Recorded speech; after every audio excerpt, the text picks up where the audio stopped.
my advice to the residential guy was don't chase your tail, right? Don't force people to want to do business. Originating from deep inside the Rocky Mountains, transported through the power of the internet, and arriving inside your tiny earbuds. It's the Appraiser Coach Podcast. Minisode. Those of you on YouTube, you can tell my wife's out of town. She doesn't like the beard, but it's coming back, folks. It's fall time. That's when I sport the beard. Welcome to the program, everybody. Dustin Harris hanging out. I want to share with you an experience that I had just recently, but first I want to pause and remind you that we're sponsored by, well, a great company called Synapse. By the way, they've got kind of their own landing page now, so you can find them at synapseforappraisers.com. synapseforappraisers.com, if you can spell it. Folks, welcome to the program. I wanted to shout out or tell you rather a quick story as a launching board to the conversation today.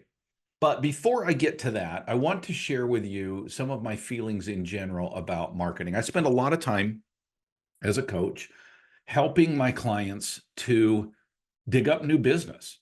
One of the most common thing that people come to me for is help me, Dustin, to get more business.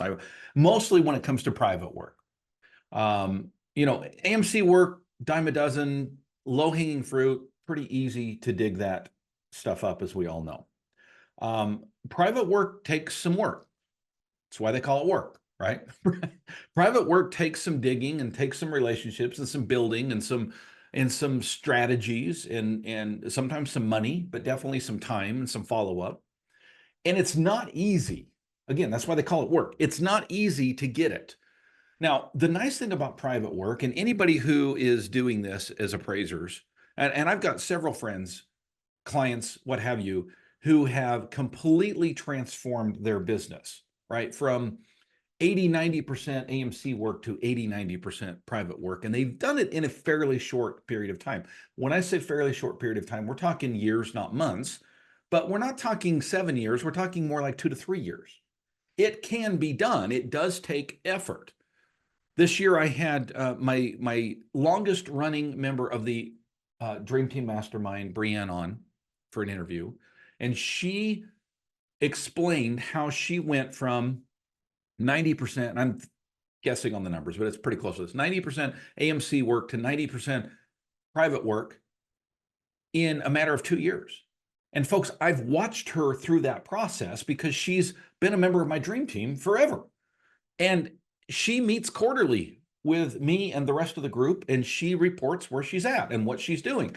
And I've seen her work her butt off, and I've seen it pay off as well, where she is literally getting hundreds of private appraisal deals because of the effort that she's put in. But the point I want to make, folks, is it's not easy to do, right? And that's not even the topic today. What I want to share with you folks is a little bit of a frustration today, but more of a lesson to be learned in good business sense, right? But first, I want to pause and remind you that we're sponsored by a company helping you to have good business sense, and that is using technology to help you to be more efficient, folks. And by the way, it not only does not cut the quality of your work, it improves it. If you're struggling to support your adjustments and you want, I'm going to just say, an easy way to do it, Synapse is that program. Check them out by going to synapseforappraisers.com. I've been sending you to sparkforappraisers.com. You can still get to it that way. It's a little bit tricky, but you can go right to their website, synapseforappraisers.com.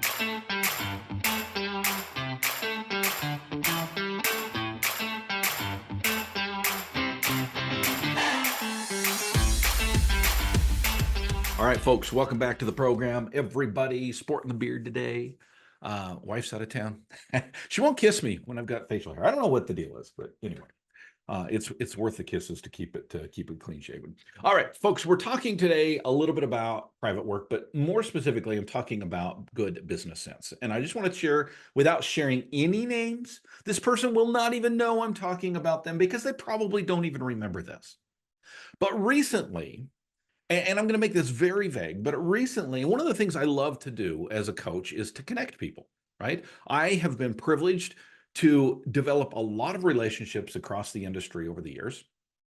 And whether it be members of my team or people that I've met in classes or people I've private coached or what have you, I have the luxury of knowing a lot of people across the country that are in this valuation field.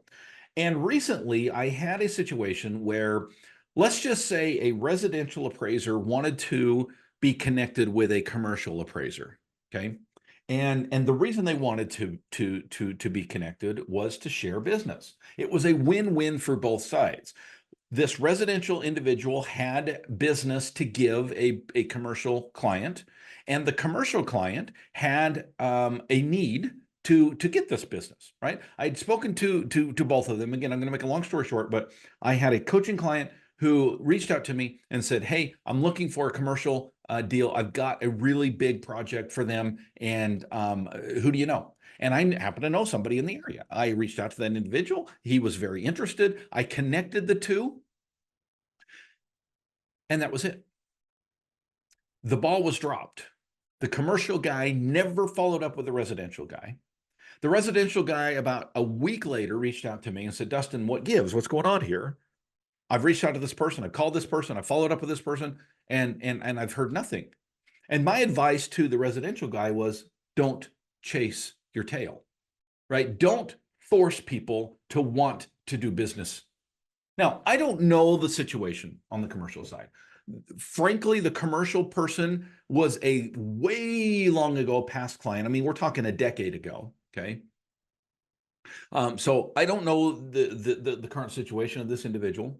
I don't know if they looked at the deal and decided that they didn't want to be involved. But folks, can you step back for just a second and understand the frustration, first of all, on my side, the embarrassment on my side. Here I am making a connection between two professionals, and one professional, frankly, didn't act very professional, right? So here I am talking up this individual to the residential, and oh, I know a guy. I'm sure he can do it. He's great. Let me connect you. And then the ball is dropped. But bigger than that, folks, forget my embarrassment. The work that it takes to build up private work, folks, and then you drop the ball when a connection is made. What? Insanity. And folks, if this was a one-off situation, okay, fine, right? But really, is it? How often do we as human beings simply, because we're sloppy, drop the ball? And I'm sure it was no more complicated than this. The connection was made, and this individual probably said to himself, you know what, I'm busy right now, but I'll call him back in a couple hours. And then he forgot about it. But folks, time management, to-do lists, making notes, setting an alarm, these simple things that will cut the corners on so much work that it takes to build up business. Again, maybe this commercial guy didn't even want the business. I don't know. But I think the lesson is clear. But again, this is not just a one-off situation. I see this too often, that we come to a coach, a mentor, and say, help me to build private business. And the advice is given, the teaching occurs, the hand-holding happens, and then nothing, right? Do you want to build your business? Do you want to be a professional or not? The lesson today, folks, where can we improve? And I'm talking to myself as much as anyone that is listening on this microphone. What can I do to better be the professional that I hope that I am? Folks, I cannot wait. 1 week from today is our 1,000th episode of the Appraiser Coach podcast. I am so excited. I've got a guest for that episode that will, I'm not going to reveal the secret, but I promise you it will blow you away who I got. to join me for the 1000th episode 1 week from today. Cannot wait. See you then. Go create some value. You've been listening to the Appraiser Coach podcast with Dustin Harris. If you like what you hear, please give us a 5-star rating and post a short review on iTunes. For more in-depth insider information on how you can make more money as a real estate appraiser, visit theappraisercoach.com and sign up for the All-Star team today. Thanks for joining us. And now, get out there and create some value. Maybe a little bit of a frustration, but more importantly, rather than just me venting here, more importantly, to me, this is a lesson, right? This is a lesson to be learned in good. Excuse me. Wow, that came out of nowhere. Sorry, editor. That might make for a good Easter egg. Let's back up. Woo!